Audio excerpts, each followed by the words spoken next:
From the studios of Foxborough Cable Access, located in the center of Foxborough, Massachusetts, you are watching Around Foxborough. Welcome to another episode of Around Foxborough. My name is Julie Love. Today we have an exciting guest. His name is Ben Sigel, and he is running for Congress. Today he is going to talk about why he's running for the Congress, and then we are going to interview him of who he is. Welcome to our show, Ben. Thank you so much, Julie. I'm really happy to be here. I hope you and your family are doing well and are safe. Great, thank you. So let's get right to the question. So Ben, can you tell our audience who you are?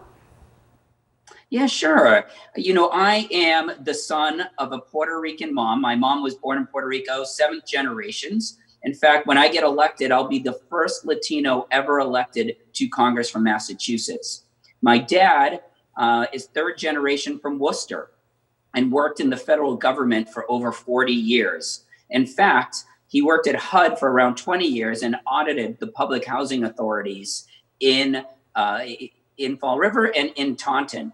I grew up in a middle-class, hardworking family in Braintree, Massachusetts, a town that is so similar to the majority of the district. I went to Braintree High School and then went to Middlebury College and graduated from there, and then worked in government at the Democratic Caucus, helping to promote a national Democratic agenda. After that, for the last 15 years, I've worked at a national law firm, Mintz Levin for the last 9 years, and several other law firms before that, as attorney trying to help solve business problems. And in the last 3 years, I was the national director of all client and community relations for the firm. My job was figuring out what are our clients, what are we doing right with our clients and continuing it, what are we doing wrong and trying to fix it, but also breaking down silos within the firm so that we could be better collaborating to give our clients better service. But although I was working as a lawyer for the last 15 plus years, what I really put me to sleep at night was my nonprofit service. I have sat on the boards and committees of over a dozen nonprofits, helping to strengthen those communities, including being the president of the Hispanic National Bar Association, which I've been for almost 2 years right now. So that gives you a little sense of who I am. I was a proud member of Boy State in high school and an Eagle Scout as well. And currently, I live in Brookline with my family. I have 4 little kids, an 8th grader, a 6th grader, a 4th grader, and one that's just finishing preschool and is excited to go into kindergarten. Wow, thank you very much. Very impressive resume. And can you please tell our audience now with this background and family background, why are you running for Congress? No, thank you for that question, Julie. Look, like so many of you probably listening to this, I was so sick and tired of the divisions we were seeing in this country.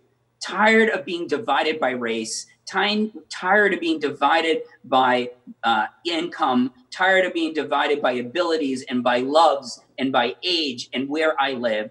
I also was sick and tired of the widening gap of inequalities. And we're seeing that under COVID-19 even more now. The structural disparities and inequalities for low income and communities of color are now being further exposed and exasperated like we've never seen before. And so I didn't want to see that anymore. And I didn't see any candidates talking about how do we all come together? How do we all work as a community to make real lasting change? It's the entire theme to our campaign, We the Fourth, that we all are so much stronger when we are united than when we are divided.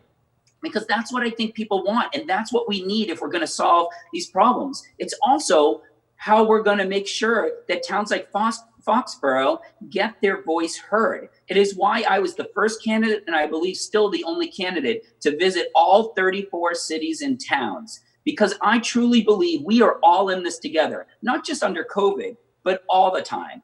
And I believe that the foundation to any strong community is access to opportunities. That is what connects us all.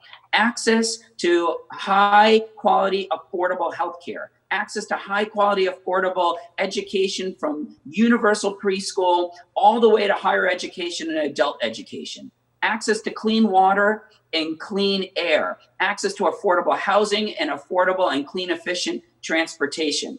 But in order to solve the biggest problems of the day, you need a leader who's a bridge builder, a unifier, a uniter. You need a leader who is not just talking about diversity, equity, and inclusion, but is advancing diversity, equity, inclusion. And you need a leader who has stood in the shoes of the majority of the district and understands their perspectives. So I am that leader and I am that person.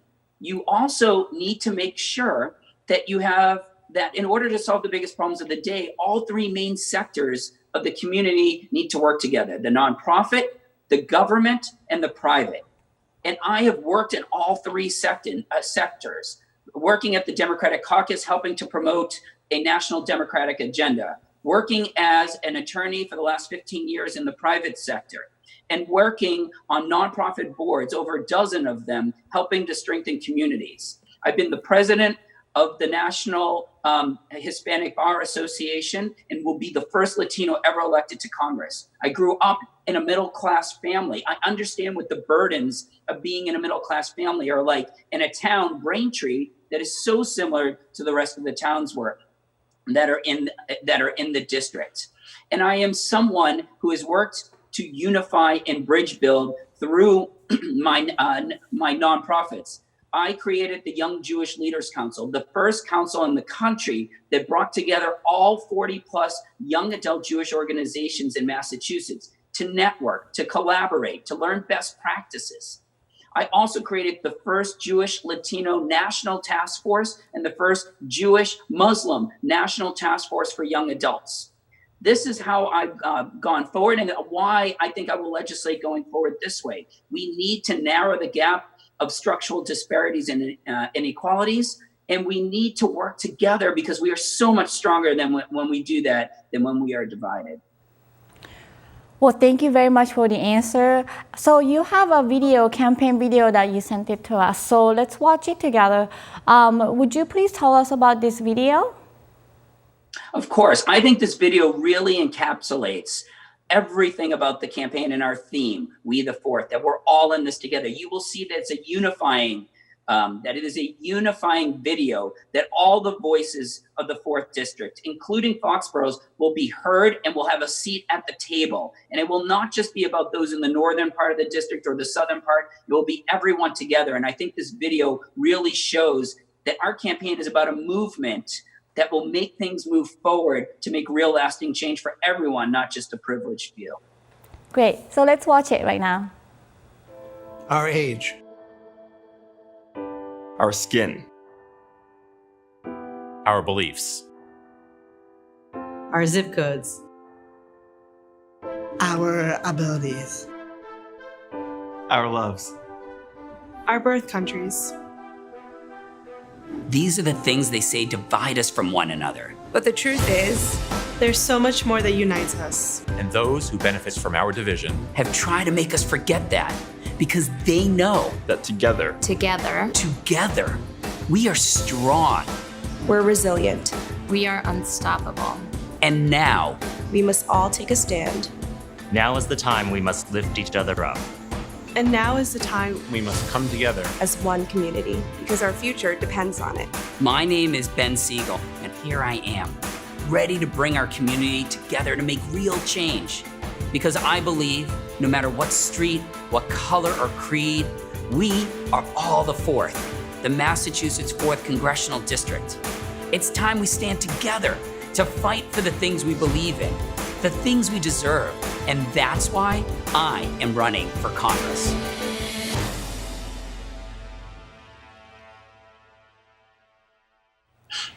Thank you for the video. It was very impressive and then well put together. Thank you so much. I'm glad you liked it. Sure. So would you please tell us what your campaign is doing as to respond to COVID-19? Oh, of course. Look, this is such a difficult time for so many. As a father of 4 kids, I know what it's like to have your kids at home, trying to educate them at home while also trying to work. My wife works as well. She's the assistant general counsel at a large real estate conglomerate in Newton. And so we know what that balance is like. Our campaign went fully virtual once COVID started. But what we have been doing is not talking about the campaign in this time, but talking about how do we inform, how do we educate, how do we support, and how do we protect the community during this time, especially those that are most vulnerable. That's why we were the first candidate to put up a COVID-19 resource page that was translated into Spanish and Portuguese. That is why even yesterday, we just held our 24th Facebook Live session with a different expert in the community. We've had doctors and medical professionals talking about COVID-19 from the medical perspective. We have had some guests talking about how do small businesses function during this time. We've had the CEO of Eastern Bank, Bob Rivers, talk about banking during this time. We've had someone talk about how to navigate the financial lives of families during this time. Another expert talked about mental health challenges. We've also brought on someone to talk about the challenges affecting the Asian American community during this time, because we've seen an incredible rise of hatred and bigotry against the Asian American community, and also the LGBTQ plus community. We've also had other experts really talk about being a business, what's that like, or running a religious institution during this time. So we're really proud that the experts and leaders in the community that we are bringing on are really helping the community to inform them and educate them and to support them. And we really feel like we are connecting and showing what I'm going to be like as a congressman when I'm legislating, because I'm doing that now, bringing our communities together to unify and hopefully helping us get through this time together. Great. Well, so how can people find your website, Facebook page? I see the sign, bensigelforcongress.com. Is that the website? Yeah, thanks, Jury. Look, if anyone wants updates about our campaign, wants to follow our movement, wants to learn more about what we're talking about on the issues, then please go to bensigelforcongress.com. That's our website. But also follow us on all our social media channels. And that's at Ben Sigel for Congress on Facebook, at Ben Sigel on Twitter and on Instagram, and Ben Sigel on LinkedIn. Wonderful. So my other question is, what makes you different than other candidates who are running for Congress? Thanks, Jerry. I think that's one of the most important questions people are trying to answer right now. To me, it's pretty easy, and that is I'm the only candidate talking about unifying us as an entire region. I'm the only candidate who has visited all 34 cities and towns. I would be the first Latino ever elected to Congress from Massachusetts. And I'm the only candidate talking and advancing diversity, equity, inclusion for everyone. Because most of the candidates, we're going to be very similar on the issues. And we're happy to go into those issues with you, Jury, if we have time.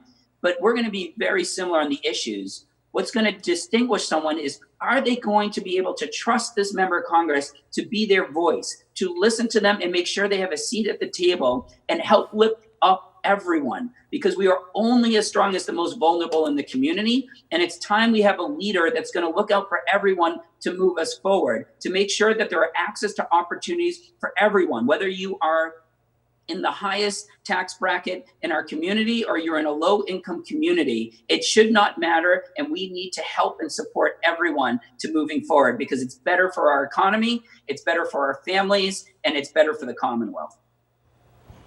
Well, thank you for the answer. And I have some personal question that when you were growing up, were you always interested in becoming a politician? So I was always interested in politics.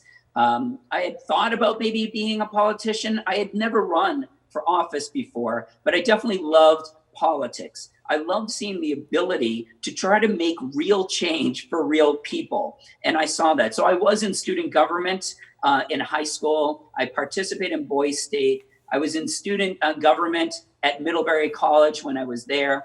And as you know, right after college, I worked at the Democratic Congressional Campaign Committee, and I worked at the Democratic Caucus. So I've always been around that, and I've always been connected to some of the politicians, our great politicians in the state.